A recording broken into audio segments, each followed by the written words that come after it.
Bonjour. Aujourd'hui, le site Histoire maritime du Légué vous propose une petite causerie. Alors, c'est pas une conférence, mais il y aura possibilité éventuellement de poser des questions à la fin sur le thème la pêche à Terre-Neuve au départ du port de Légué. C'est une histoire méconnue et donc on avait à cœur de remettre cette histoire maritime assez grande au cœur des débats. Il faut savoir qu'au Légué, au 19e siècle, sur des bateaux à voile plus petits, on a eu en 1852 36 bateaux à partir avec 1900 marins. Voilà, donc on voit le parallèle et ça donne toute l'importance qu'il y avait à Terre-Neuve au Légué au 19e siècle.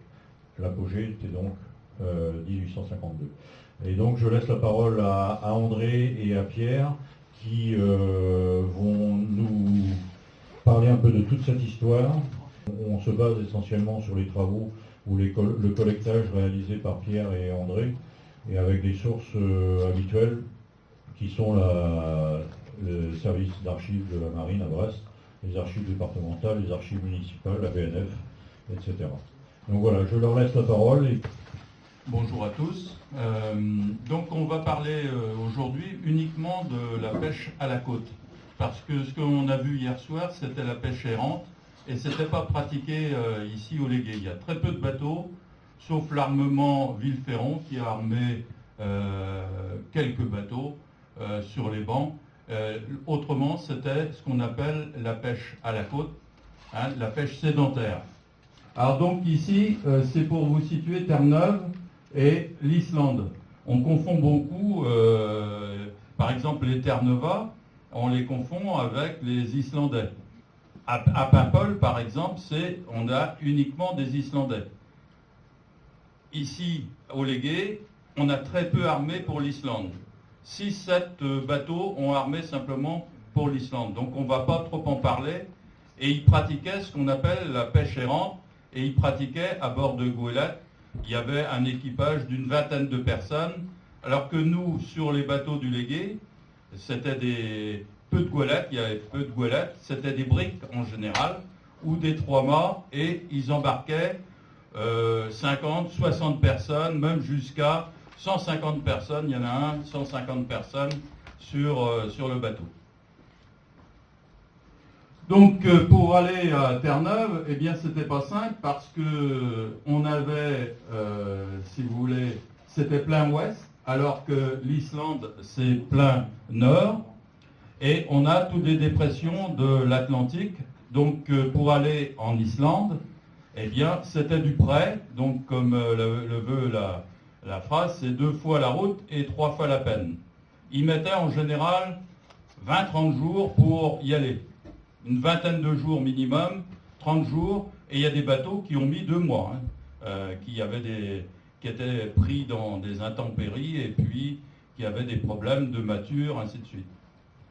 Allez, ce qu'il faut savoir, c'est à peu près à la même latitude que la baie de Somme. Et pourtant, il y a de la glace jusqu'en début juin, hein, même voire mi-juin. Oui, donc je vais décrire un peu Terre-Neuve.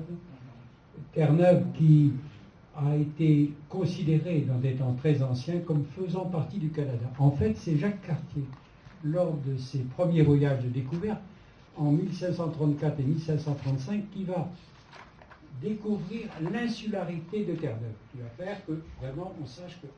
Donc, comme il vient d'être dit, c'est à une distance d'à peu près 3800 km de la France. Terre-Neuve, c'est à peu près 112 000 km² de surface. Ça correspond à 1/5 de la France. C'est une pénéplaine, c'est-à-dire c'est un pays où il n'y a pas grande altitude, il y a beaucoup de tourbières. Il y a aussi à l'origine des peuples indigènes qui se trouvent être des Béotucs, c'est-à-dire des Indiens, mais ça représente quelques centaines d'individus, et aussi, dans la partie sud de l'île, des Micmacs indiens aussi, qui se répartissent d'ailleurs entre le sud de Terre-Neuve et l'Acadie sur le continent voisin. Donc, je précise que, tant qu'on est dans l'histoire, que Terre-Neuve constitue, avec une partie du nord-est du Labrador, la 10e province du Canada actuellement. Elle est devenue province suite à un référendum de 1949. Mais revenons à Terre-Neuve, et je vais en terminer rapidement. Terre-Neuve, donc, je dis 112 000 km. C'est une côte très découpée. Et alors, quel rapport avec la France, avec nos pêcheurs? C'est que Terre-Neuve a été convoitée par l'Angleterre en concurrence avec nous jusque 1904, c'est vous dire. Tout au long des siècles, tout au long des 4 siècles de la saga des pêcheurs du Légué pour Terre-Neuve, eh bien, on a eu les Anglais à nous entraver. Et figurez-vous que ce qui intéressait les pêcheurs du Légué, c'était, comme l'a dit Pierre tout à l'heure, la pêche à terre, c'est-à-dire dans les havres de Terre-Neuve, parce que la spécialité des pêcheurs de Saint-Brieuc et du Légué, c'était de la morue sèche, ce qui supposait des installations à terre dont Pierre nous parlera tout à l'heure. Et, eu égard à cela, suite aux guerres que nous avons eues avec les Anglais, Terre-Neuve nous a été confisquée par le traité d'Utrecht les traités d'Utrecht de 1713-1715 qui faisaient suite à la guerre de succession d'Espagne. Alors, que s'est-il passé suite à ces traités? On était chassé de Terre-Neuve, qui devenait une colonie anglaise. Par contre, on gardait le privilège d'avoir des havres, c'est-à-dire des grèves tout autour de l'île. Dans la partie nord de l'île, sur la partie est notamment, avec droit de pêcher, mais interdiction de construire des habitations définitives. Si bien que, depuis ce traité d'Utrecht, 1713-1715, on va garder, avec toutes sortes d'aléas, on va garder le droit de pêcher et de faire sécher, c'était important, nos morues, jusqu'en 1904, où, en pleine entente cordiale, eh bien, les Anglais vont nous retirer cette autorisation de pêcher dans les havres. Donc nous les havres, ce sont des abris naturels. Hein, ce sont des grandes vallées avec de la montagne un peu montagneux tout autour. Et c'est dans ces havres eh bien, que se mettaient les bateaux bretons en général. Et c'est particulièrement sur la façade nord-est, est. Dans l'ouest, il y avait très peu de bateaux du Légué sont allés du côté ouest. Et si vous voulez, dans ces havres-là, eh bien, portaient des noms qu'on connaît. Il y a Fleur de Lys, la Scie, les Aiguillettes, la Conche, le Four, Cap Rouge, ainsi de suite. Il y en avait comme ça une trentaine. Et ces havres, eh bien, au départ, il n'y avait pas d'organisation. Les bateaux partaient tous à peu près en même temps. Ils partaient fin avril, début mai. Et ils se retrouvaient, c'était le premier qui se pointait devant le Havre, eh bien, qui prenait les meilleures places. Alors donc, à partir de 1821, eh bien, il y a eu un arrêté et les places étaient tirées au sort et ces places étaient tirées au sort pour 5 ans à Saint-Servant. Et ici, voilà un extrait des places qui ont été attribuées. Alors, on voit Boulet, c'est l'armateur. C'est un ancien maire de Saint-Brieuc. Donc, il possédait, lui, 4 bateaux. On voit le nombre d'hommes qu'il y avait sur chaque bateau et le tonnage de ces bateaux-là. Et ensuite, on a le Quirpon, la Conche. Ça, c'est les havres qui étaient attribués donc à Boulet pour 5 ans. Plus bas, il y a Sébert, qui est, on reviendra dessus, un des principaux armateurs du Légué, et Bénard, qui aussi avait cette fois-là 2 bateaux, mais il en a eu beaucoup plus. Alors maintenant, nous allons aborder, suite à ce que vient de nous dire Pierre, nous allons aborder le French Shore, c'est-à-dire la partie nord-est de Terre-Neuve, réservée aux pêcheurs français. Et je vais pour ça revenir à ce qui a été dit, à savoir que les traités de 1713-1715, les traités d'Utrecht de 1713, c'était quoi? Les traités avec l'Angleterre. Ça mettait fin à la guerre de succession d'Espagne. Les Anglais supportant mal que Philippe V, roi d'Espagne, soit le petit-fils de Louis XIV. Donc, une guerre a duré de 1701 à 1713 et qui s'est terminée, je répète, pour ce qui concerne Terre-Neuve, par le traité d'Utrecht, qui nous attribuait donc des zones bien délimitées, et Pierre vient d'en parler, il a parlé des havres de Terre-Neuve, qui se situaient donc face au banc et face à quelque chose de très important, c'est que se passait-il au niveau de Terre-Neuve? Il y avait la rencontre du Gulf Stream qui prenait naissance dans le golfe du Saint-Laurent, dont une des branches vient lécher les côtes. Une partie du Gulf Stream remontait, les eaux remontantes, eau chaude, et rencontre avec le courant froid du Labrador, courant descendant, lequel apportait des nutriments en abondance et favorisait le poisson. Ce qui veut dire que, à cette rencontre, c'est la raison pour laquelle il y avait beaucoup de poissons. Les eaux de Terre-Neuve étaient très poissonneuses. Donc, les morues, qui sont des poissons très voraces, donc, se rassemblaient là, en particulier au moment du frai, qui durait 3 mois. Elles venaient sur les bancs de Terre-Neuve, notamment, qui sont un peu éloignés de la côte, mais enfin, je dois expliquer ça, sur les bancs de Terre-Neuve, pondre leurs œufs. Une morue pondait jusqu'à 9 millions d'œufs par an. Et pourquoi elles lâchaient leurs œufs sur les bancs de Terre-Neuve? Tout simplement parce que les fonds étaient caillouteux. Et pour les morues, c'était une façon de protéger un peu leurs œufs des prédateurs. Donc, je suis au Fredshore et je dis que suite au traité d'Utrecht, et j'y reviens, donc on va jusqu'à 1783 où il y aura un autre traité dont on reparlera, on va donc pouvoir pêcher dans ces anses de Terre-Neuve et on aura l'occasion, Pierre et moi, on aura l'occasion de décrire les techniques de pêche, etc. Donc 1713, c'est le traité d'Utrecht, 1783, c'est le traité de Versailles qui met fin à la guerre d'indépendance américaine et qui nous trouve être vainqueurs aux côtés des Américains. Mais ça, j'aurai l'occasion d'en parler. On va reprendre donc les armateurs. Alors, les principaux armateurs, c'est Villeferron et Sébert pour le légué. Le problème, si vous voulez, quand on regarde les documents, eh bien, les armateurs sont désignés par exemple Villeferron, fils, jeune, aîné, frère, veuve, et c'est difficile bien souvent de savoir eh bien, le prénom de l'armateur, hein, parce que c'est toute une saga qui ils se mariaient un peu comme les agriculteurs entre eux, et les armateurs du légué, eh bien, on pouvait les retrouver à Binic, on pouvait les retrouver aussi à Portrieux, pardon. Donc, les armateurs, eh bien, par exemple, la famille Villeferron, il y a, moi je l'ai compté, plus de 50 bateaux qui ont pratiqué Terre-Neuve entre, disons, au 19e siècle.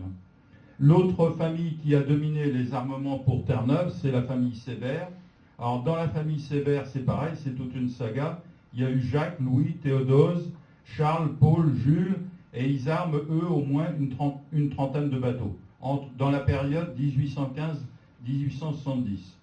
Alors, il y a aussi alors, je reviens sur les Sébert. Les Sébert, c'était des gens qui plaçaient de l'argent. Il y en avait même un qui était armateur et il était banquier en même temps, à Saint-Brieuc. Alors les maires de Saint-Brieuc, les maires de Saint-Brieuc-de-Plérin, on les retrouve aussi comme armateurs. Par exemple, vous avez Poulain-Corbion, Thueux, Boulet, c'est des anciens maires de Saint-Brieuc. Denis, Carottem, Roussel, Paul Roussel, c'est des anciens maires de Plérin. Alors, j'en viens à enchaîner sur ce qui a été dit tout à l'heure. 1783, au traité de Versailles, qui voit l'indépendance américaine, ce traité nous accorde le droit de pêcher sur la côte ouest de Terre-Neuve, sur la côte opposée donc, et ça présente que très peu d'intérêt. Et donc c'est un marché de dupes en réalité. Le fait d'étendre les zones de pêche, qui seront bientôt abandonnées d'ailleurs, on peut donc pêcher le long de la côte ouest, là-bas, du Cap Ray, donc au nord. On a, je le rappelle, le détroit de Cabot qui sépare du Labrador. Donc la pêche là, qui est autorisée, n'a pas présenté de grand intérêt, si bien que ce traité qui nous voyait vainqueurs, en quelque sorte, avec les Américains, auxquels nous avions apporté notre soutien pour acquérir l'indépendance, ça a été, je répète, un marché de dupes. Alors, il va y avoir un épisode assez curieux, c'est que on va enchaîner sur la Révolution, et au cours des... On va enchaîner ensuite sur le consulat, l'Empire, et en 1802 intervient une trêve où la France est victorieuse sur terre, mais va perdre sur mer, et rappelons-nous que 1805 c'est Trafalgar, et à la baie d'Amiens en 1802, où nous sommes en position de force, curieusement, les armateurs de la baie et ceux de Saint-Brieuc et du Légué, par exemple, vont écrire au gouvernement pour demander que la Terre-Neuve soit annexée par la France, tout simplement. Alors, bon, mais ça mérite quand même d'être signalé. Et il y a dû y avoir un navire, ou deux navires, oui, en 1802, qui ont tout de même fait une campagne. Sinon, disons que ça s'est interrompu pendant toute la durée des guerres napoléoniennes, et ce n'est qu'à la Restauration, c'est-à-dire en 1815, 1816, que nous avons pu reprendre la pêche en quelque sorte, sachant d'ailleurs que pendant ce temps-là, les Anglais avaient en 1815 occupé tous les havres du French Shore en particulier, donc de la partie est.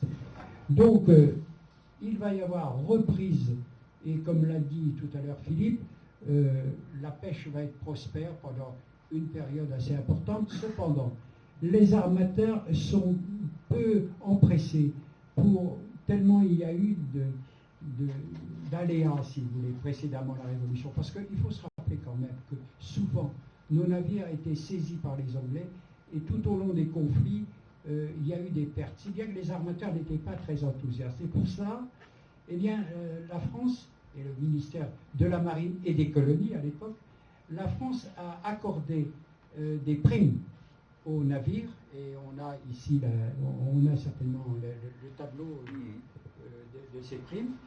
Et donc voilà, et comme l'a dit Philippe tout à l'heure, donc la pêche va reprendre, elle va connaître son apogée dans les années 1840-1852, je crois, le chiffre qui nous a été donné. Et c'est quand même assez formidable de savoir qu'il y avait dans les bassins, et je rappelle que le Légué à l'époque était un bassin à marée, c'est-à-dire il n'y avait pas d'écluse. Eh bien, il y avait une trentaine de goélettes ou de briques des navires à deux mâts le long des quais du Légué pour des équipages qui étaient de 1500 hommes environ. C'est vous dire qu'il y avait des centaines de Plérinais, des centaines de Briochins et des communes aux alentours qui faisaient partie des équipages. Et ça, je trouve que c'est relativement peu connu, mais c'est quand même assez incroyable. Et par la suite, donc, on va voir que la pêche va décliner petit à petit.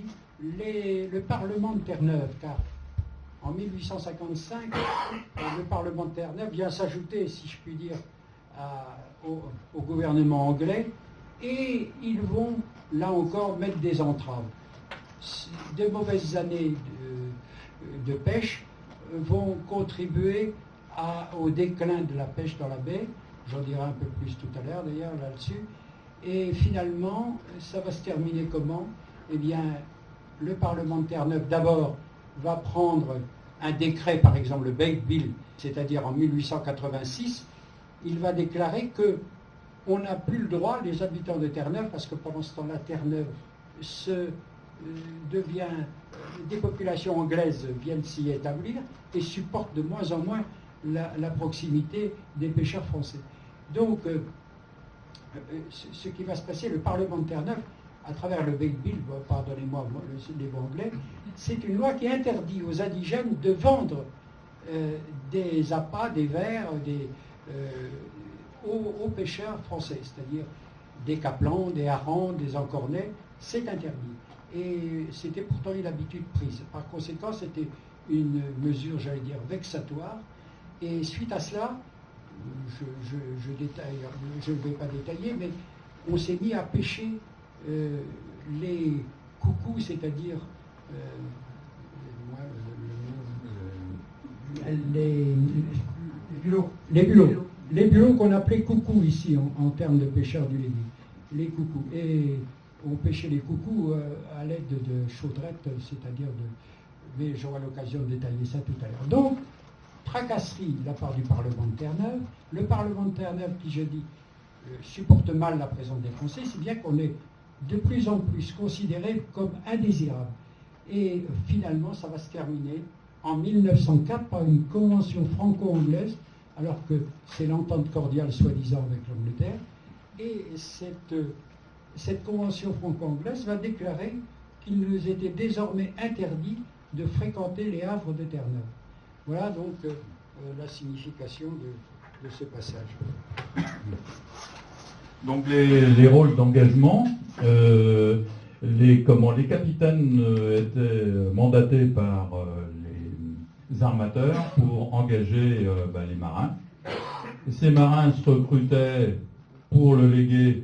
Bon, il y en avait qui venaient de Plérin, de Saint-Brieuc, et puis des campagnes. Et ces marins, ils étaient pas lors de leur première campagne, ils n'étaient pas forcément marins. Et c'était un engagement à la part, c'est-à-dire que le capitaine avec le marin, eh bien, s'entendait pour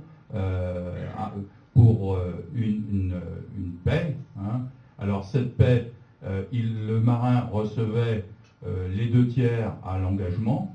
Ensuite, le tiers restant, eh bien, si tout s'était bien passé à bord, s'il n'avait pas perdu de matériel, et s'il avait bien pêché, on offrait 5 francs par 1000 morues pêchées, donc il y avait des primes.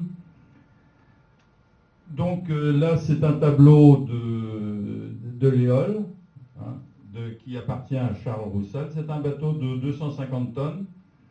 Et le capitaine, c'était Juste, une famille aussi, parce que si on avait des capitaines et puis des armateurs, des familles de capitaines et d'armateurs, on avait aussi des familles de marins.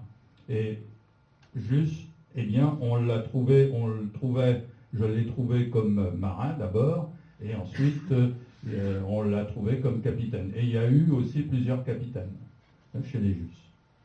Donc l'acte d'engagement, une fois que les 2 parties s'étaient mis d'accord, eh bien ils s'étaient signés chez le notaire. Et on désignait à ce moment-là la destination, les escales, le port de désarmement, et les obligations de l'armateur, et ainsi de suite, et l'identité de l'engagé, sa fonction, hein, la fonction à bord. Les fonctions à bord, eh bien, il y a le capitaine, il y avait le lieutenant, il y avait le chirurgien qui était obligatoire à partir de, je crois que c'était 50 matelots.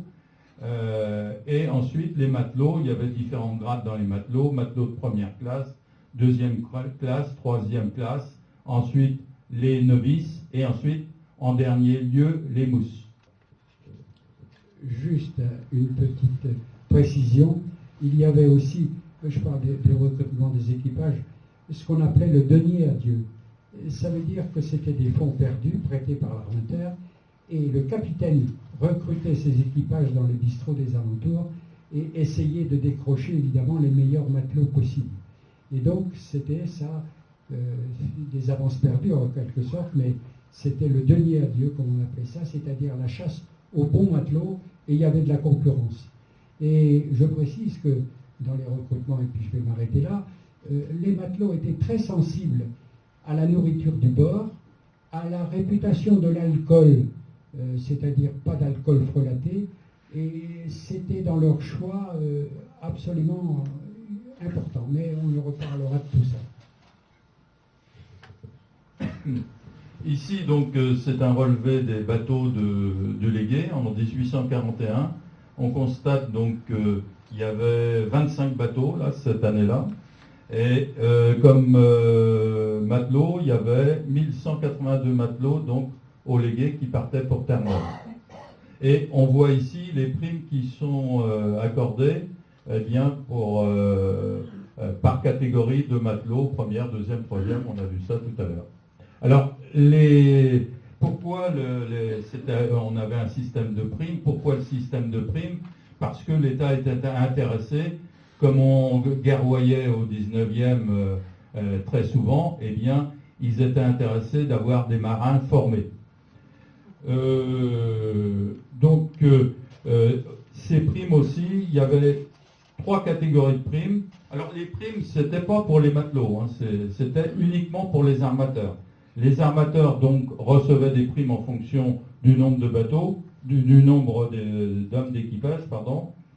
Et ils avaient une prime à l'exportation pour les produits expédiés dans les colonies et les pays étrangers, et une prime d'importation pour les huiles et les rogues. On verra tout à l'heure, hein, c'est les œufs de morue qui revenaient en France. Voilà donc, alors je dis bien, hein, ce n'était pas des primes aux matelots, c'était des primes à l'armateur, ça. À l'appel à rémunération, ouais. On peut faire ça si tu veux. Alors, je ne me suis pas servi de ce document parce qu'il était un peu compliqué. J'ai pris la Mignonne, 1878, armateur Villeferron, jeune, construit au Légué en 1872. Il faut savoir qu'au Légué, il y avait des chantiers aussi. Il y avait un chantier sur l'actuelle place de la Poste. Il y avait un chantier à Roannais et il y avait un chantier sous la tour qui faisait des petits bateaux. Ensuite, la paix, donc si vous voulez, lorsque le capitaine et le matelot s'étaient mis d'accord, eh bien, les 2 tiers étaient versés donc à ce matelot, et le 3e tiers, il recevait une fois qu'il revenait à terre, et si le navire n'avait pas été perdu ou s'il n'y avait pas eu pour cause de guerre, eh bien, si le bateau n'avait pas été détruit. Alors, si le capitaine se plaint de son matelot, eh bien, il y aura une retenue qui sera aussi effectuée sur sa paie.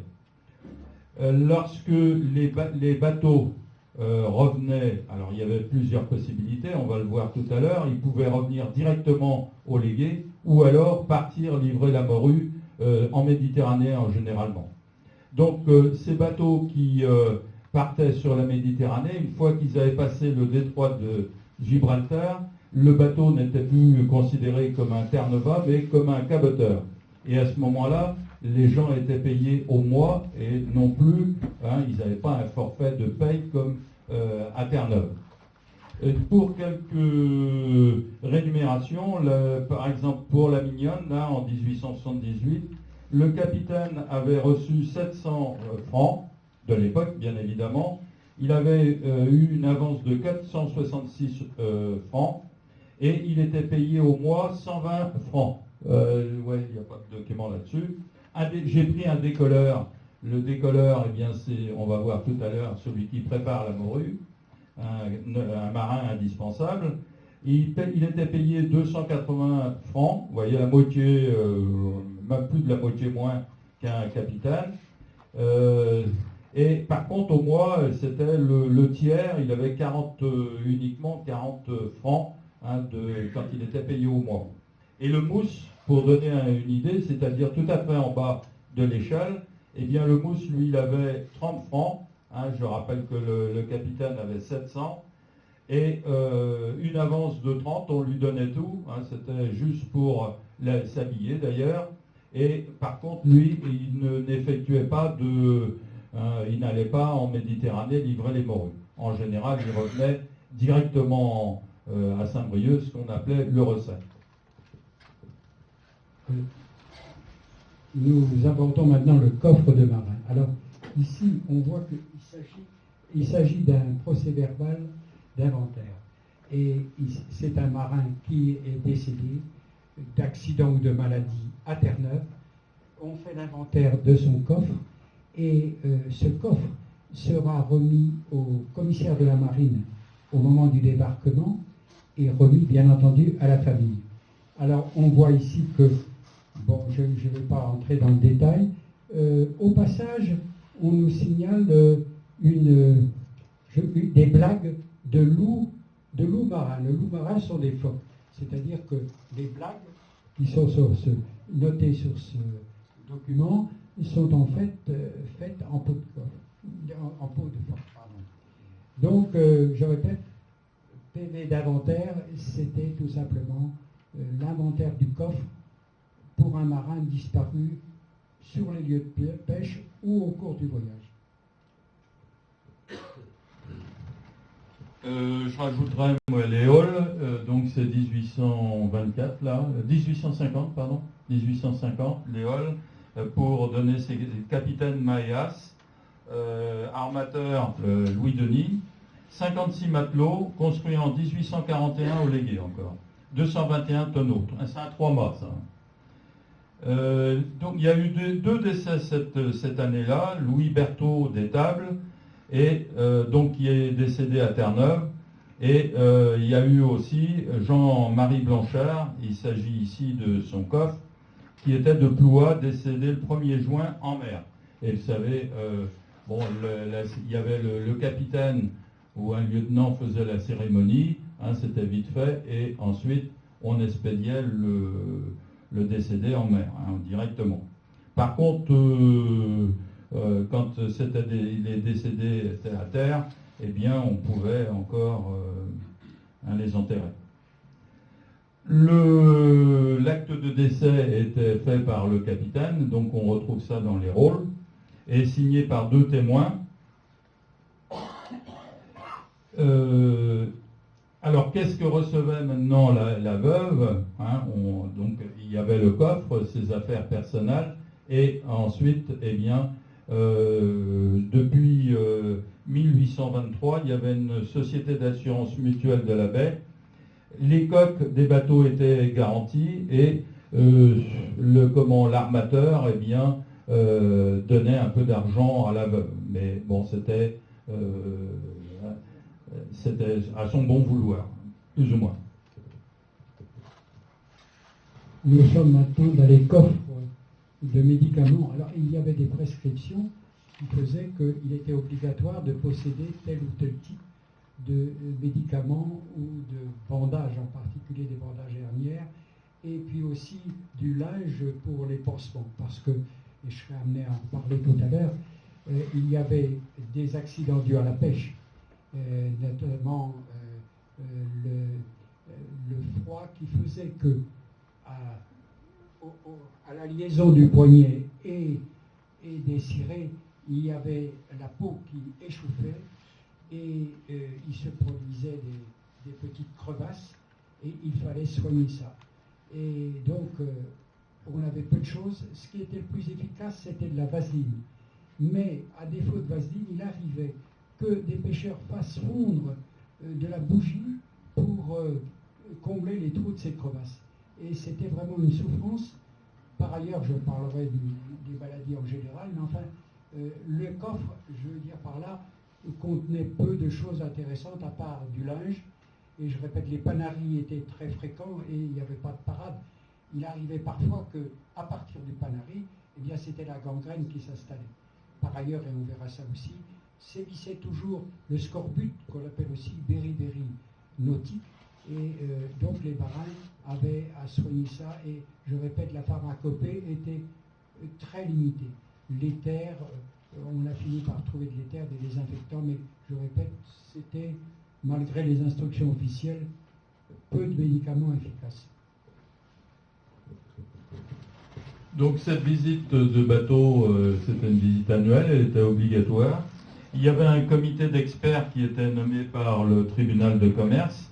Il y a en général un capitaine, un ancien capitaine, un constructeur, un charpentier, et puis tout ce comité-là, il décide de l'aptitude du bateau à prendre la mer. Alors il s'agit ici d'un bateau, chaque fois je répète, l'Alcibiade, donc 1821, armateur Aimé Carangal. Aimé Carangal, eh bien, c'est un négociant armateur et qui était aussi président du tribunal de commerce de Saint-Brieuc. Capitaine Charmois, Laurent d'étable, 3 officiers, 25 matelots, 3 mousses. Voilà pour l'Alcibiade. Juste par rapport à ce qui a été dit, donc il y avait un chantier un chantier installé sur la place de la Poste. Et là, on a retrouvé à la BNF une photo qui a été prise aux environs de 1860, photo de Furnes et Tournier, qui sont venus passer un hiver en charrette, avec leur charrette. Et ils ont pris et ils ont laissé en témoignage 2 ou quelques photos du légué, notamment celle-là.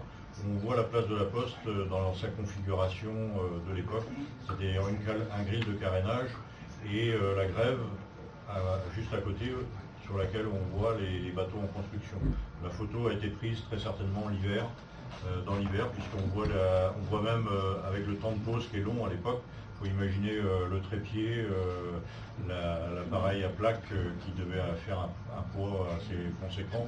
On voit les pauses longues, on fait en sorte que la fumée des maisons, on la voit très distinctement. Donc, sur certaines statistiques, on précise là c'est Gauthier Dumotet, je crois, entre 1783 et 1858, on a eu quand même 167 bateaux construits au légué sur cette période-là. Donc c'était une période très florissante pour les chantiers navals et très active. Voilà. Donc on va parler maintenant, on a ici l'image du grenier à sel qu'on appelait les porches, et ça fait partie des interrogations, parce que de quel sel s'agissait-il?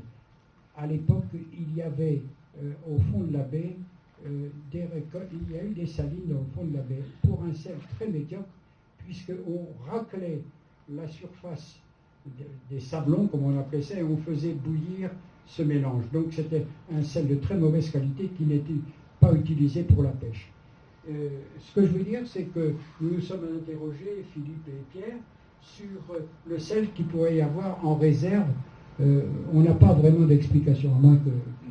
donc, on ne sait pas. Ce qu'on sait par contre, c'est que les bateaux retour de Méditerranée ramenaient du sel des salines du Midi, ou bien de Guérande, et qui étaient bien sûr des sels d'excellente qualité, nécessaires à la salaison des morues, car c'était une importance extrême de bien saler les morues. Pour vous donner une idée de l'importance du sel qui était transporté sur les bateaux, je vais citer le brick La Bretagne. Il faisait 221 tonneaux, construit au Légué en 1846, 4,20 m de tirant d'eau, pour vous donner une idée. Alors, quand il est parti, disons, livrer ses morues, il avait 15 hommes d'équipage. Et il a livré 981 700 morues à Marseille. Et il revient de Bouc, on appelait port de Bouc à l'époque, le 14 janvier 1869, avec 220 tonnes de sel. Je ne résistais pas au fait de signaler, il y avait au Légué donc les cordages qui venaient et les lignes qui venaient essentiellement de la corderie de Couvrant.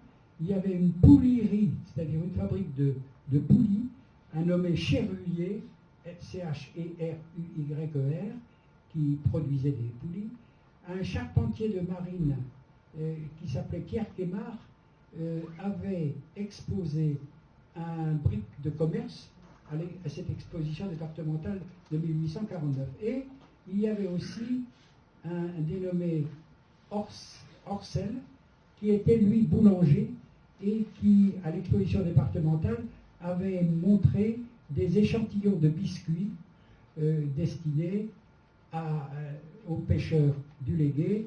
Et je rappelle que les biscuits servaient notamment aux mousses à faire la soupe. On mettait des têtes de morue et on mettait aussi des biscuits pilés en quelque sorte pour donner un peu plus de consistance à la soupe. Et enfin, il y avait aussi, au Légué toujours, un fabricant de liqueurs qui s'appelait Frostin, qui était distillateur.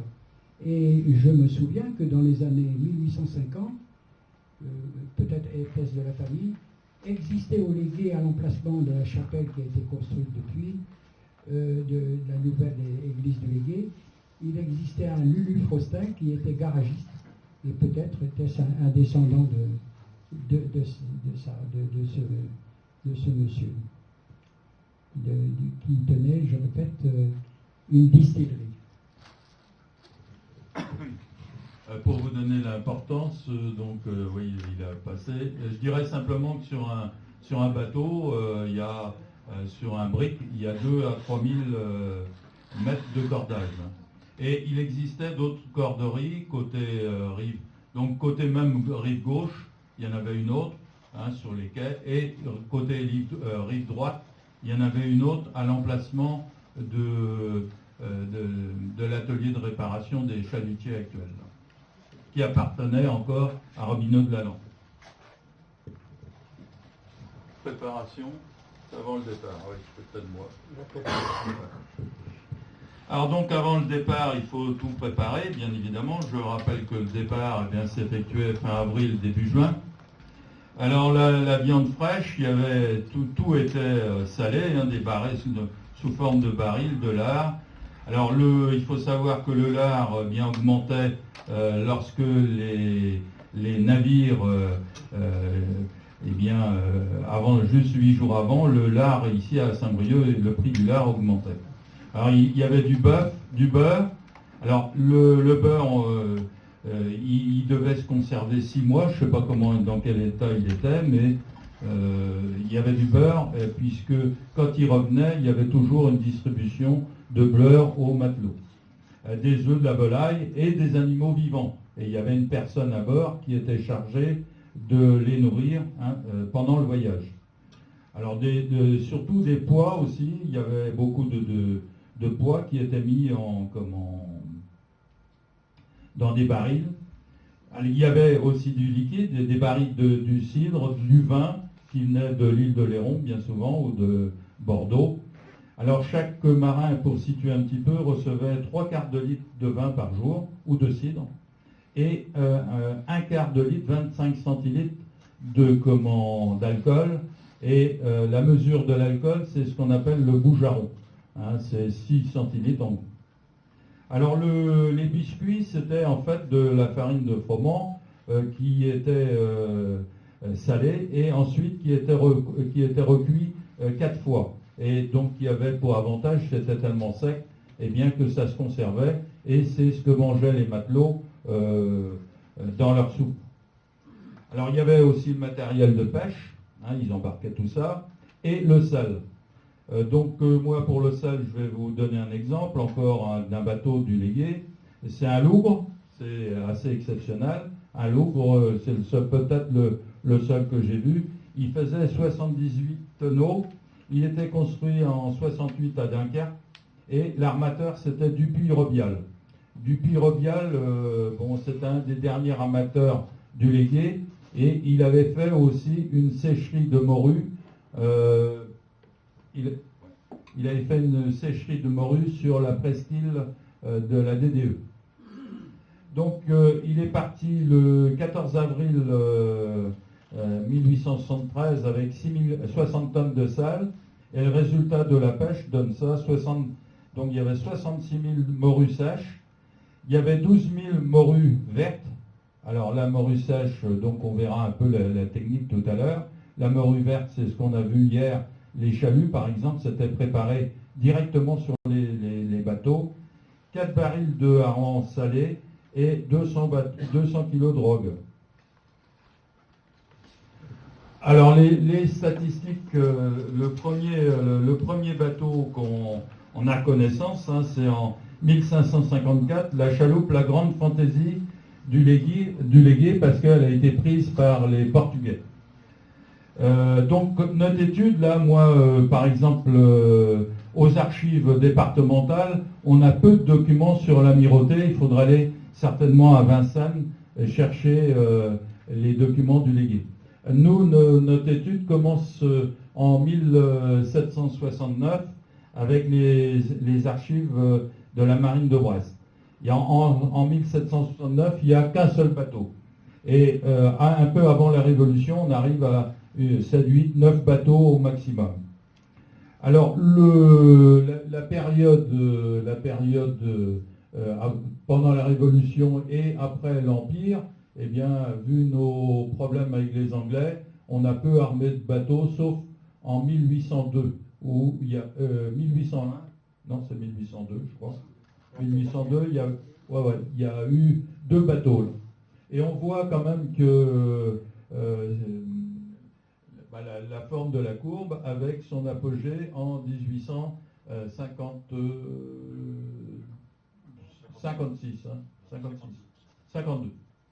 Et s'il y a un trou dans le graphe, eh bien c'est parce qu'on n'a pas étudié ces 2 années-là, mais en gros c'est toujours une 15-20 bateaux qui partaient du Légué. Je citerai le dernier bateau qui est parti du Légué donc, pour Terre-Neuve, c'est le Chevreuil, et donc en 1889. Hein, c'était encore un bateau à Dupuy-Robial.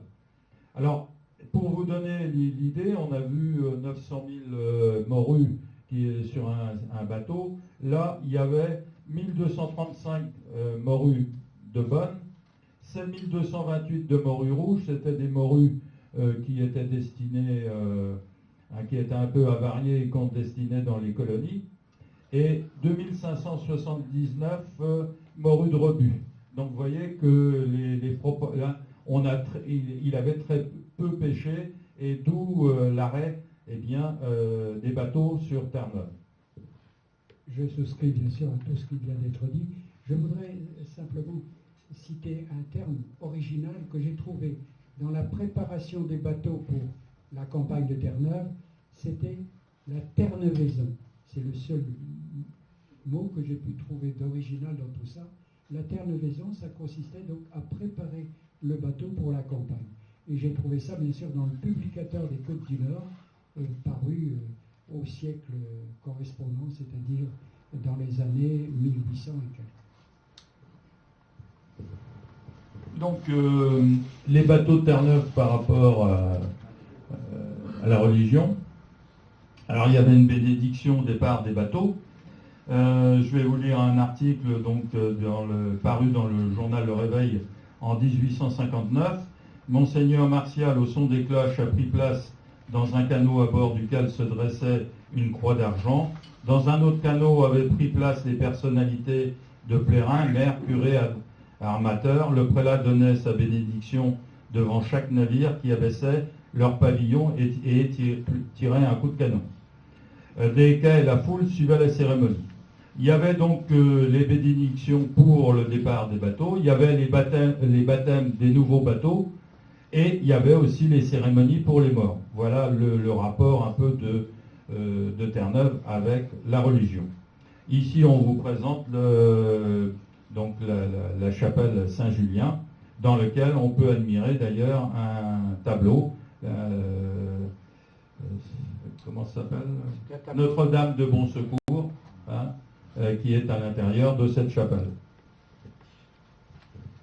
À cet égard, avant la Révolution, les contrats pour Terre-Neuve étaient passés devant notaires royaux et en général se plaçaient sous la protection ou de Notre-Dame de Bon Secours. À Binic, je pense que c'est Notre-Dame de Bon Voyage. Et donc, c'était un côté solennel. Et avant la Révolution, ce qu'il faut dire aussi, c'est que parfois, des gens, des armateurs, étaient patrons à bord des bateaux. Et par exemple, en 1789, sur le Benjamin, qui est un navire composé en grande partie d'un équipage d'étable, c'est un monsieur Damard de Saint-Brieuc qui commande le bateau. On va accélérer parce que l'heure tourne là. Donc ici les chemins de halage. Il y en avait un de rive droite, côté Saint-Brieuc, et l'autre côté rive gauche. On se pose la question toujours, hein, les plaisanciers, moi plaisancier, comment les bateaux de ce tonnage pouvaient remonter dans la rivière, puisqu'il n'existait pas à cette époque le bassin, comment ils pouvaient faire quand les vents soufflaient soit de la terre pour remonter, ou soit de la mer pour descendre. Ça, c'est toujours une question. Et on voit ici le halage des bateaux. C'est soit fait par des hommes ou des chevaux. Le voyage, quelques mots. Je vais expliquer en gros comment ça se faisait. J'ai pris ça dans le Capitaine des Uries, on va voir pourquoi tout à l'heure. Et donc le départ était le 25 avril au 10 mai, lui il cite ça. Donc tous les bateaux allaient sur rade à Portrive, au Portrive. Donc ils se mettaient là en attente de vent favorable, très certainement. Ils faisaient l'appel et ils rendaient compte à l'armateur des absences sur le bateau. Et lorsque donc les vents étaient jugés favorables, attention, il n'y avait pas de météo, c'était uniquement à l'aspect du sel ou à l'allure des mouettes qu'on pouvait prédire la météo. Alors, le bateau était l'équipage était divisé en deux bordées. Il y avait une bordée tribord et l'autre bâbord. Et donc, chaque bordée devait assurer 12 heures sur le bateau. Mais seule la bordée qui était de banette n'était pas dans les bannettes. Elle faisait des travaux à bord, des travaux sur les voiles, sur les sènes, sur les filets, ainsi de suite. La journée commence à midi et puis ensuite 12 heures de travail. On n'a pas le droit de parler au timonier. On doit le laisser suivre son cap qui est désigné par le commandant. Alors le Desury disait que lui il transmettait tous les ordres au lieutenant par écrit et les écrits, les gens savaient écrire, alors que le timonier, qui était un matelot, lui, on lui donnait un cap et il avait une planche qui s'appelait renard, je crois, et c'était une planche à trous et il mettait des genres de petites pinoches dedans pour repérer le cap qu'il devait suivre. Donc lorsqu'ils arrivaient à Terre-Neuve, bien souvent les havres étaient encore pris par les glaces. Pourtant c'est la même latitude que la baie de Somme, si on veut. Et lorsque le bateau approchait de la terre, on pouvait très bien envoyer un canot avec du personnel pour déjà commencer à travailler sur ce qu'on appelle les habitations, ça s'appelait les chauffe-eau.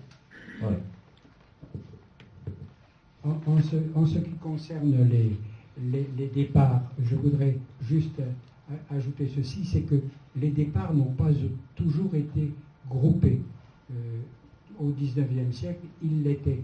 Je veux dire par là que l'administration maritime avait décidé de la date du départ parce que dans le passé, il y a eu des départs dans le désordre, des bateaux partant trop tôt, se heurtaient aux glaces, disparaissaient dans des tempêtes, et pour ce qui était de l'occupation des havres de Terre-Neuve, ça se faisait dans un désordre complet. Eh bien, l'administration maritime a exigé que ce soit organisé, si bien que c'était, et je crois que Pierre l'a dit tout à l'heure, à Saint-Servant que l'on désignait les havres et les places dans les havres de telle manière qu'il n'y ait pas de départ anticipé pour sauvegarder les marins, si bien que les départs étaient fixés d'autorité, mais ce ne fut pas toujours le cas. Les bateaux. Le brick, c'est le bateau emblématique de Terre-Neuve au XIXe siècle. On le voit ici représenté, c'est un bateau de Saint-Malo.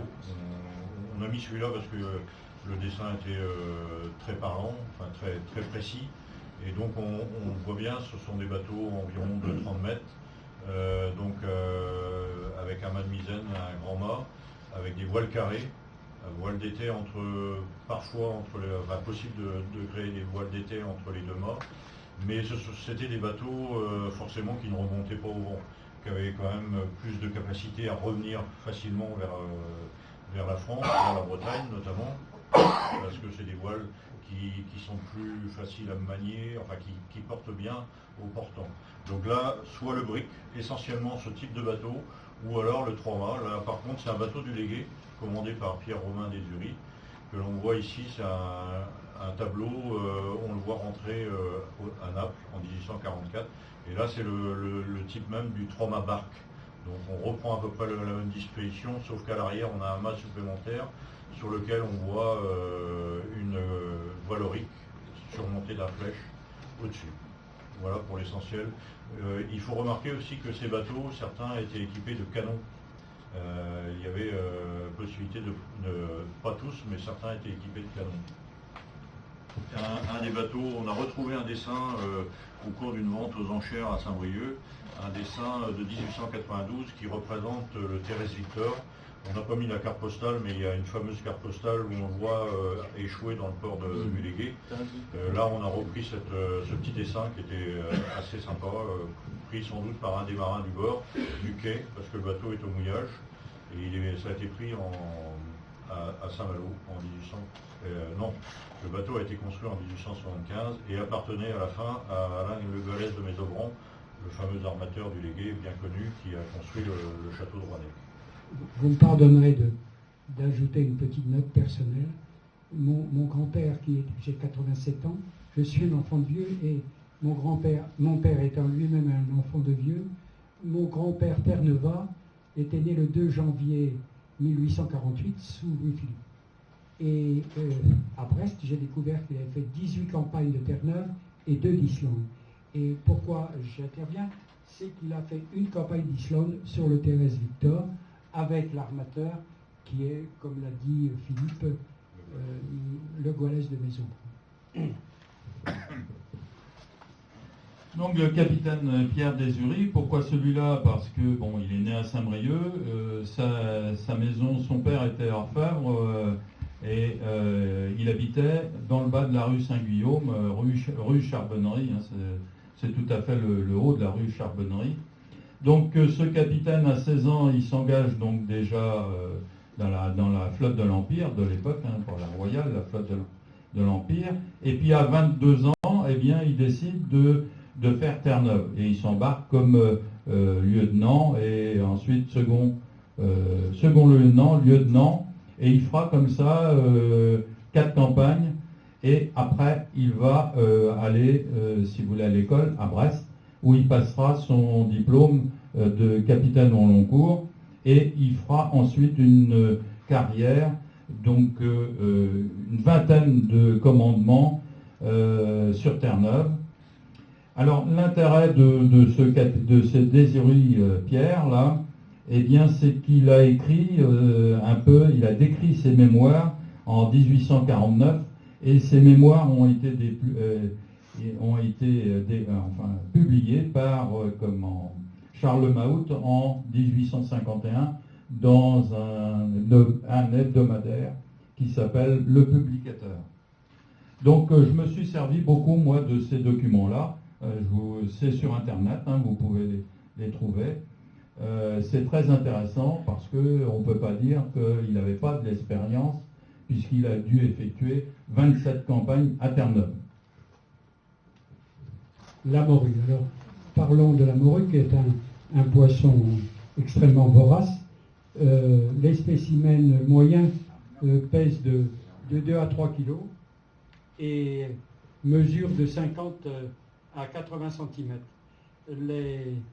Les morues dépassent rarement 30 kg, mais il a été pêché une morue qui pesait 96 kg. Au bout de 4 ans, à maturité sexuelle, elle mesure de 40 à 50 cm. Lors du frais, elle se rapproche des hauts fonds. Je vous ai dit pourquoi. Parce que, fondant sur des fonds pierreux, certains œufs, qui sont nombreux, puisqu'on parle de 9 millions, je dis, échappent aux prédateurs. C'est la raison pour laquelle donc on retrouve ça. Et ce que je veux dire, pardon, excusez-moi. Donc les morues sont des poissons extrêmement voraces qui trouvent des lieux favorables, comme on l'a dit, à l'approche de Terre-Neuve. Et elles ont pourtant aussi des ennemis, si je puis dire, des prédateurs, qui sont les requins, qui sont aussi les flétans. Et dans les récits d'équipage, lorsque on cherchait le poisson, si on trouvait des flétans, on partait parce que ça n'était pas favorable à la morue. Alors il y avait aussi les phoques, évidemment, qui étaient des prédateurs. Mais les grosses morues mangeaient des plus petites. Donc il y avait des phénomènes curieux. Voilà, je crois que j'ai dit l'essentiel.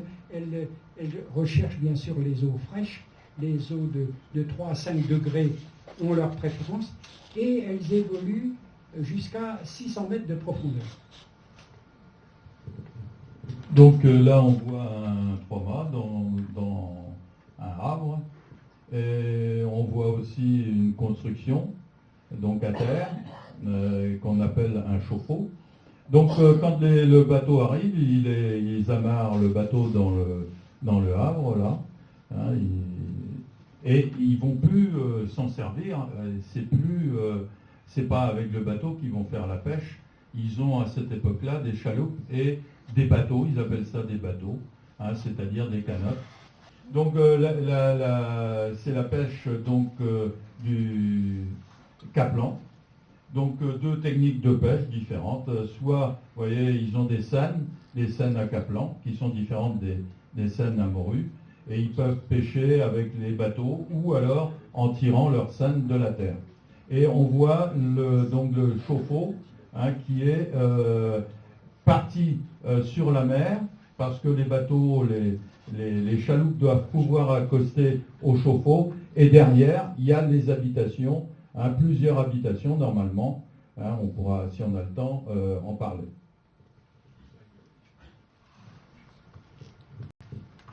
Oui, donc on a parlé des scènes. Alors évidemment, outre les scènes, il y a les lignes.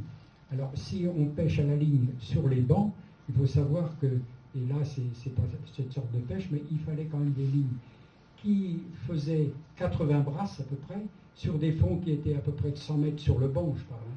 Mais bien entendu, les profondeurs étaient beaucoup plus réduites aux abords de l'île de Terre-Neuve. Donc il y avait toutes sortes de lignes. Et il y avait aussi ce qu'on a appelé plus tard, mais dans la dernière partie du 19e siècle, les harouelles, c'est-à-dire des lignes de fond. Des lignes de fond qui ont été mouillées dans un premier temps par des chaloupes montées de 3 à 8 hommes, et dans un deuxième temps par des doris. Les doris ont fait leur apparition dans le dernier quart du 19e siècle, et montées cette fois par 2 hommes, et qui avait à peu près 2 km de l'île, sinon pas plus, à mouiller, suivant certains azimuts, et pour ça il disposait d'un compas. Il s'éloignait du navire qui était ancré dans l'anse, bien entendu, le navire qui avait servi au voyage, mais qui depuis ne servait pas. Donc les doris ont remplacé petit à petit les chaloupes. À partir de 1880, il n'y avait pratiquement que des doris. Alors les doris avaient un avantage, c'est de s'empiler parfaitement sur le pont quand on voyait par exemple qu'il faisait mauvais temps. La mise à l'eau était plus simple que pour les chaloupes parce que ça pesait beaucoup moins lourd. Ce que je veux dire, c'est que les hommes partaient au petit matin à 3 ou 4 heures du matin, après un bougearon et un coup de café, et ils mettaient plusieurs heures à étendre leur ligne, suivant divers azimuts, je répète. Et pour ça, le patron du Doris disposait d'un compas pour savoir exactement où se situer. Et on précise d'ailleurs que le samedi, il y avait des tirages au sort pour changer les azimuts en question. Et donc, un Doris pouvait revenir à bord avec 200 à 400 morues. Mais l'inconvénient, certes c'est un avantage d'être plus léger, mais l'inconvénient par rapport au chaloupe, c'est qu'il était beaucoup plus fragile. Et quand on ramenait de 200 à 400 morues, suivant leur taille, eh ben, il est parfois arrivé que des doris disparaissent. Alors, par ailleurs, comme vous le savez, il y avait aussi les brumes qui étaient à cause de disparition. Donc, voilà quelques éléments concernant les doris. On va passer aux différents métiers. Donc, là, ici, on voit un décolleur. Alors je vais prendre moi les métiers, donc ce qu'on appelle les chauffe-audiers, hein, c'est ceux qui étaient à terre. Et donc, parmi ces chauffe-audiers, on avait le piqueur. Lui, il prenait les morues dans les chaloupes et il les mettait sur une plateforme à l'avant du chauffe-eau. Hein, on voit ici donc un bateau. Et puis, donc le piqueur, c'est lui qui les montait là-haut. Ensuite, il y avait le leveur qui prenait les morues qui étaient sur la plateforme, la première plateforme, là, et qui les passait, lui, au décolleur. Alors, le décolleur, lui, qu'est-ce qu'il faisait? Il tirait la tête, ensuite, il ouvrait le ventre, il tirait le foie, et ensuite, il passait ça à l'habilleur qui, lui, ou trancheur, hein, on appelait ça le trancheur qui, lui, eh bien, mettait la morue à plat. Hein, on a la vision, on croit que la morue c'est plate. Non, elle est à plat parce que on l'a déployée, on lui a coupé donc l'épine dorsale, le nœud, ils appelaient ça le nœud. Et pour vous donner un peu la cadence, Désury disait qu'un habilleur ou un trancheur faisait à peu près 8 morues à la minute. Et ensuite, on avait des gens qui qui déplaçaient les morues et qu'on appelait les traîneurs. Alors, un métier qui était très important, c'était le saleur, parce que s'il ne mettait pas suffisamment de sel, eh bien la morue fermentait, et s'il en mettait trop, la morue se desséchait. Donc il fallait mettre la bonne dose de morue. Alors le chauffe-audier, lui, pour vous donner le rythme, ils étaient levés à 3 heures du matin et on leur distribuait de temps en temps du vin chaud. Et le midi, c'était simple, hein, à midi, ils avaient une demi-heure pour manger, une gamelle de soupe de morue, et ils mangeaient beaucoup de soupe de morue avec du pain. Et à 2 heures l'après-midi, on dit encore soupe de morue, et le soir encore soupe de morue. Donc le repas, c'était pas compliqué, c'était tout le temps soupe de morue, et ils mettaient un bout de beurre dedans, et c'est là qu'ils rajoutaient aussi du biscuit. En ce qui concerne la nourriture, il y avait aussi parfois du lard et de l'endaubage c'est-à-dire qu'avec la découverte de la paire, il y avait des conserves quand même au XIXe siècle.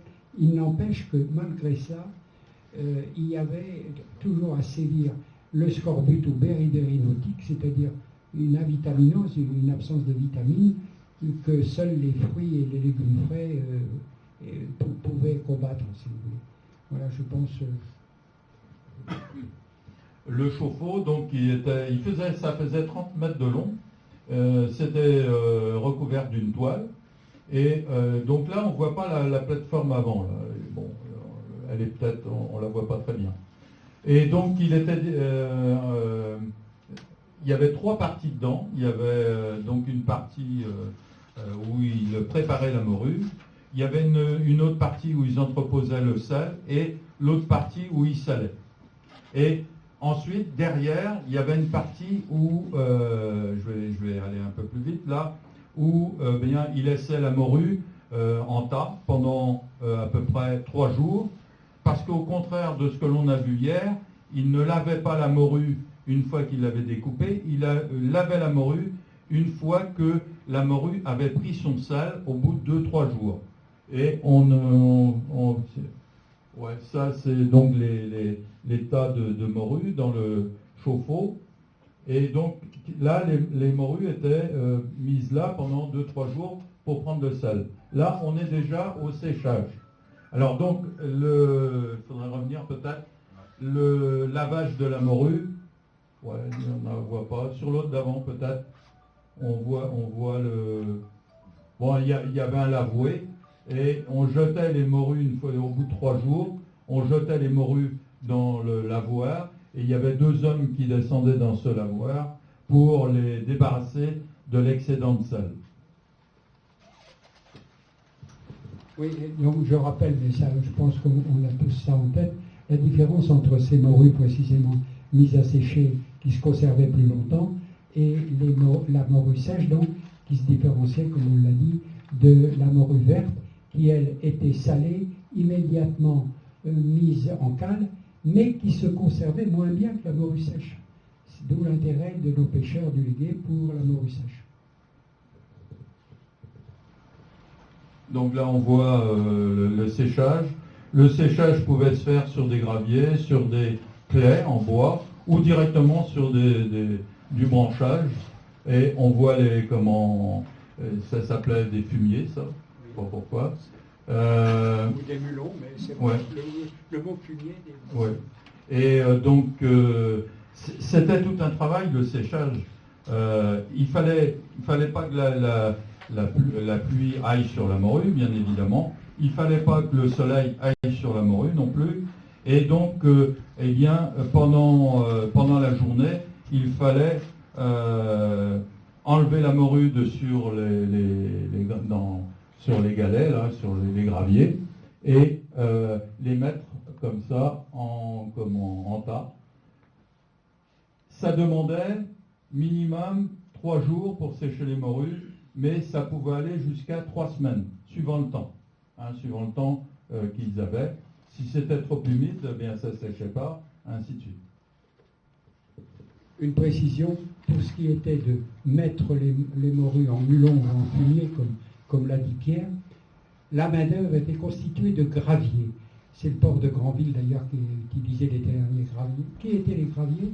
C'était des jeunes de 12-15 ans, dont le métier n'était pas marin, certes, puisqu'ils étaient simplement à la manutention des morues. Comme il pleut beaucoup, notamment pour finir sur les sécheries de Saint-Pierre-et-Miquelon, eh bien, il fallait plusieurs fois par jour, quelquefois, transporter les morues, les mettre en tas pour éviter la pluie et les couvrir de papier gaudronné, si je puis dire. C'était une tâche très ingrate. Ces mêmes graviers qui étaient, je répète, des jeunes gens non marins, partant à 12 ou 13 ans de chez eux, menaient une existence terrible parce qu'on les trouvait aussi au chauffe-eau, dont a parlé Pierre, pour traîner, pour manipuler en somme les traîneaux, etc. C'était une tâche vraiment très ingrate et terrible. Je crois que ces graviers, il y a d'ailleurs une complainte de Théodore Botrel qui décrit le drame de ces gamins-là, qui étaient souvent méprisés par l'équipage. Et dans l'expression ici, souvent, j'ai entendu ça du temps de ma jeunesse notamment, on parlait des pelletas. Les pelletas, c'était considéré comme des gens qui étaient des cutéreux, en somme, des gens qui ne connaissaient rien à la pêche. Ils étaient en plus méprisés comme certains mousses à bord. Alors l'huile de foie, je ne sais pas si vous avez essayé, moi j'ai essayé dans ma jeunesse, ma mère m'imposait cette huile de foie, c'est vraiment dégueulasse, même avec un sucre derrière, mais c'était, on considérait que c'était un fortifiant, et puis ça devait résoudre des problèmes de rachitisme. Bon. Alors, la production les foies étaient mis dans des genres de tonneaux qu'ils appelaient des cajots, et il y avait un entonnoir, et avec le poids des différents foies, et la fermentation aussi, on recueillait un mélange qui passait à travers de serpillières d'ailleurs. On recueillait un mélange de sang et puis d'huile, et par décantation, on éliminait le sang. Donc, je vais citer quand même le Marion, par exemple, campagne 1865. Il faisait 203 tonneaux, capitaine Navusset, et destination Cap-Rouge, c'est donc le Havre. Et le résultat de la pêche, 263 700 morues, 25 barriques d'huile et 10 barriques de drache. La drache, c'était en fait de l'huile non épurée. Ils n'avaient pas eu le temps certainement de tout épurer. Alors je vais parler des autres parties de la morue. La tête, j'ai vu dans certains documents, et les Uris en parlent aussi, elle servait d'appât pour les bulots, mais généralement elle était jetée. Et on avait aussi on en a tous mangé, je pense, les jetreaux. On récupère les langues et les œufs qu'on appelle la rogue. Et Voilà donc pour les différentes parties, un peu comme dans le cochon, tout pouvait se récupérer dans la morue. Et les rogues, c'était les œufs et ils étaient employés comme boîte pour pêcher les sardines. Oui, alors je veux dire par là, oui, dans les arbres de Terre-Neuve, c'était la vie à terre. Alors, lorsqu'il y avait trop mauvais temps, les marins se rendaient visite ou jouaient aux cartes, on restait dans le Havre, et bon, on appelait ça les marais de cabane. Autrement dit, c'était impossible de mettre les doris à l'eau ou les chaloupes plus avant. Par conséquent, c'était des occasions encore de boire, il faut dire les choses comme elles sont. Et donc, bon, et puis il y avait aussi, et ça concerne Billy, qu'on se rendait visite les uns les autres, on parlait de Billy casé, mais il y avait même Billy cassé aussi avec 2 S, ce qui signifiait préparer la morue. C'est assez curieux. Enfin, ça ne nous concerne pas le légué. Toujours est-il que les uns et les autres se retrouvaient, et je précise qu'il était courant, bien entendu, que pour embarquer, on partait ou du port du Légué ou par exemple du port de Billy. J'ai vu en ce qui concerne mon grand-père, il se partageait entre les départs du Légué et les départs de Billy.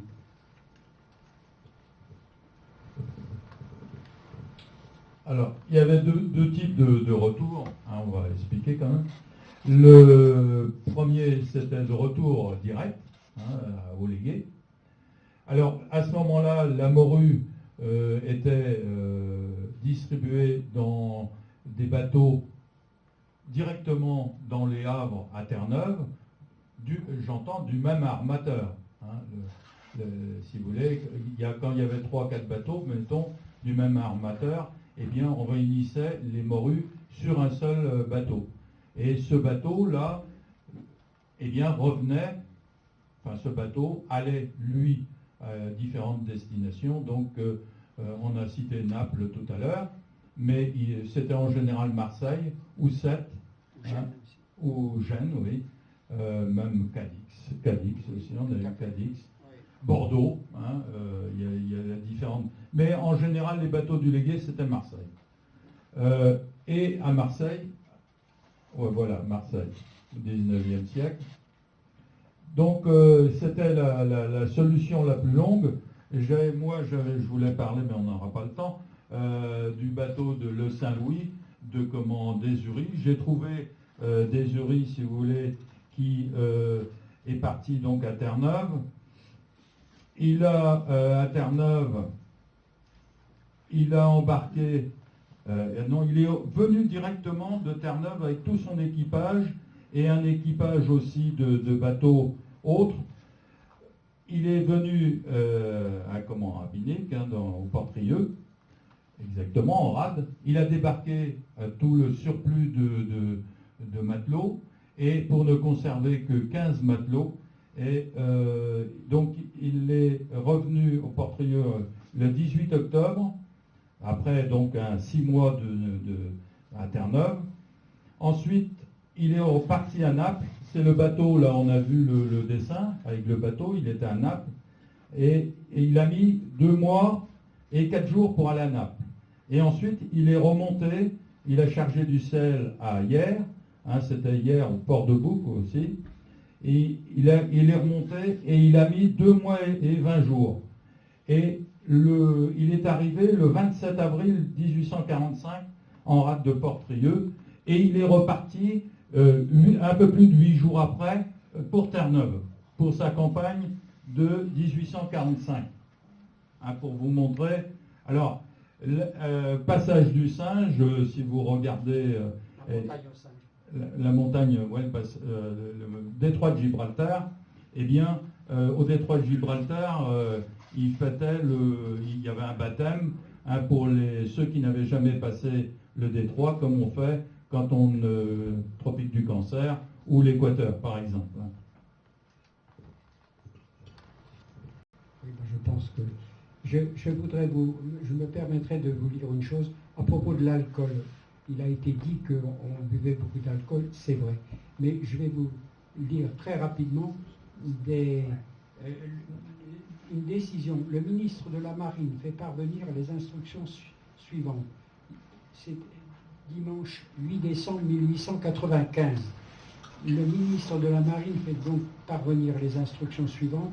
Le maximum des spiritueux à embarquer pour les navires sera de 1 litre 75 centilitres par semaine et par homme, pour une durée de 9 mois de campagne sur les navires banquiers et de 7 mois, une campagne de 7 mois, pour les navires destinés à la côte de Terre-Neuve. Les capitaines détiendront les liquides embarqués. Les distributions seront faites quotidiennement par eux, sous leur responsabilité, à raison de 25 centilitres par homme et par jour. Nous sommes en 1895. Les capitaines seront personnellement responsables en cas d'ivresse et l'inexécution des prescriptions qui leur incombent leur fera encourir une suspension de commandement. Le ministre recommande pour les pêcheurs des boissons chaudes, thé, vin, etc., comme sur les navires américains. Enfin, des mesures seront prises pour que les spiritueux embarqués comme marchandises ne seront pas employés à l'usage du bord.